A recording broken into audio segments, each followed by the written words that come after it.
अच्छा, अज की वीडियो दे विच असीं इंडियन फिल्म इंडस्ट्री ते गल करांगे जिन्हां ने इंतहाई भोंडी हरकत करके पाकिस्तान और इस्लाम मुखालिफ फिल्म बना के पाकिस्तानियां और मुसलमानां दे जज्बात मजरूह कीते ने।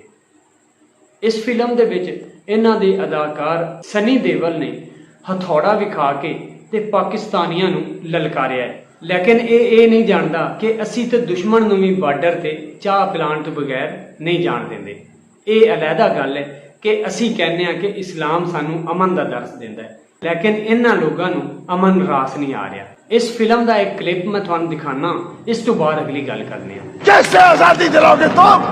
अगर यहाँ के लोगों को दोबारा मौका मिले ना हिंदुस्तान में बसने का, तो आधे से ज्यादा पाकिस्तान खाली हो जाएगा। कटोरा लेकर घूमोगे। यह क्लिप तुसां वेख्या, इहदे विच ये बंदा कह रहा कि अगर हुण भी इंडिया पाकिस्तानियों वास्ते वीजे खोले तो अद्धा पाकिस्तान इंडिया पहुँच जाएगा। तुहाडे हालात देखो, तुहाडे विच गुरबत इंतहाई आखिरी दर्जे ते जा रही है। ये अलहदा गल है कि साडे मुल्क दे विच सियासी अदम इस्तेकाम है, लेकिन असीं इंशाअल्लाह बहुत जल्दी लौटांगे और तुहानूं दसांगे कि मुसलमान की कर सकते हैं।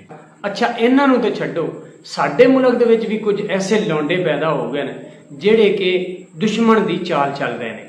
कुछ ऐसे चैनल भी हैं जिहड़े कि अपनी रेटिंग वधाउण वास्ते ऐसे लोगों के इंटरव्यू कर रहे हैं कि जिहड़े लोग इंडिया की सपोर्ट कर रहे हैं। यह भी एक छोटा जिहा क्लिप वेखो, इस तो बाद अगली गल करने को मौका मिले तो आधे से ज्यादा पाकिस्तानी पाकिस्तान छोड़कर हिंदुस्तान चले जाए, पाकिस्तान खाली हो जाए। तो मेरा आपसे सवाल है कि आपको मौका मिले इंडिया जाने का, तो क्या आप जाएंगे? वैसे जो आजकल पाकिस्तान के हालात हैं ना, तो मुझे लगता है कि आई थिंक इसराइल और अफगानिस्तान के अलावा जो भी कंट्री है ना, मैं वहाँ जाना प्रेफर करूँगा। तो इंडिया के जो इकोनॉमिकल सिचुएशंस हैं वो पाकिस्तान से तो बहुत ज़्यादा ऊपर हैं।